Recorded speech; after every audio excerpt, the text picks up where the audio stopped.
നല്ല ഫിലിം നല്ല ഫിലിം.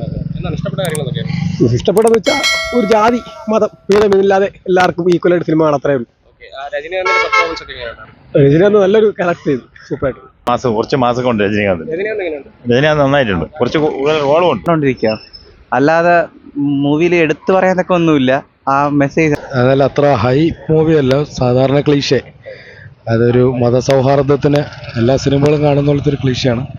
പക്ഷെ ഡയറക്ഷനിൽ ചെറിയ പ്രശ്നങ്ങളൊക്കെ ഉണ്ട്. ബാക്കി ഓക്കെയാണ്.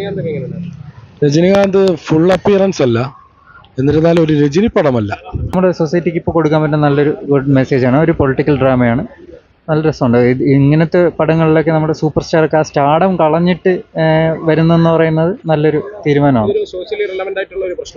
അതെ അതെ അതെ അതെ അതെ സോഷ്യലി റിലവൻ്റ് ആയിട്ട് ഇപ്പോൾ നമ്മുടെ സൊസൈറ്റിക്ക് കാണിക്കാൻ പറ്റുന്ന പ്രശ്നങ്ങളിൽ നിൽക്കുന്നതാണ്. പിന്നെ നമുക്കൊരു സൂപ്പർ സ്റ്റാർ കരീസ്മ കളഞ്ഞിട്ട് നമുക്ക് വന്ന് പുള്ളിയും ഇതുപോലുള്ള സിനിമകളിലൊക്കെ ഇങ്ങനെ ഇൻവോൾവ് ആവുന്നതെന്ന് പറഞ്ഞാൽ നല്ലൊരു തീരുമാനമാണ്. ഈ വിക്രാന്തും അവരൊക്കെ പെർഫോമൻസ് എങ്ങനെയാണ്?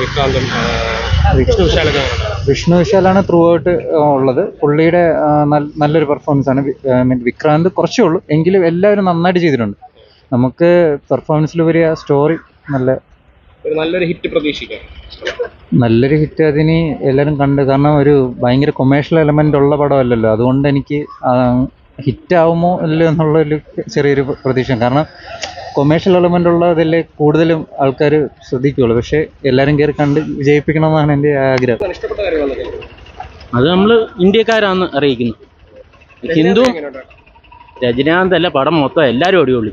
രജനീകാന്തിൻ്റെ വ്യത്യസ്തമായ എന്നാലും അതിൽ ഉപയോഗിച്ചിരിക്കുന്ന ആ ഒരു സിമ്പതി അല്ലെങ്കിൽ ലവ്, ആ പാത്തെല്ലാം സെയിം തന്നെയാണ് വന്നിരിക്കുന്നത്. എങ്കിലും ഒരു തീമുണ്ട്. മീൻസ് നമ്മുടെ ഒരു ഇപ്പോൾ ഈ മതങ്ങളെല്ലാം കൂടെ ഒരുമിച്ച് ചേർത്ത് കൊണ്ടുപോകണം എന്നുള്ളൊരു സംഭവത്തിന് നല്ലൊരു തീം, നല്ലൊരു കോൺസെപ്റ്റാണ് കൊടുത്തിരിക്കുന്നത്.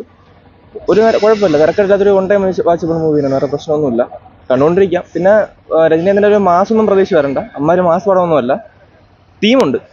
സ്ക്രീൻ പ്ലേക്കാളും കൂടുതൽ പറയാനുള്ള ഒരു തീമുണ്ട് അതിനകത്തോട്ട്. ഒരു നല്ല one time watchable movie. Climax super.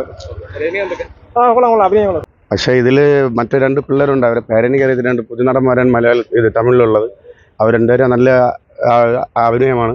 പിന്നെ രജനീകാന്ത് സിനിമ കാണുമ്പോൾ നമുക്ക് ഇപ്പോൾ എല്ലാവരും വിചാരിക്കുന്ന ഒരു സ്റ്റൈല് അല്ലെങ്കിൽ രണ്ടടി ഒരു പാട്ട് ഇതൊക്കെയാണ് നമ്മൾ വിചാരിക്കുന്നത്. പക്ഷേ ഇതിൽ വെറൈറ്റിയാണ് എടുത്തിട്ടുള്ളത്. കാരണം അയാൾ ഒരു വയസ്സായ റോളാണെങ്കിലും നല്ല ഭംഗിയായിട്ട് എടുത്തിട്ടുണ്ട് സിനിമ. പക്ഷേ ഇതിൽ രജനീൻ്റെ മോളെടുത്തതെന്ന് പറഞ്ഞാൽ നമ്മൾ ഉദ്ദേശിക്കുന്നത് റൊമാൻറ്റിക് മ്യൂസിക് നല്ല ഇതാണ്. കാണാനേ നല്ല ലുക്ക് സിനിമ.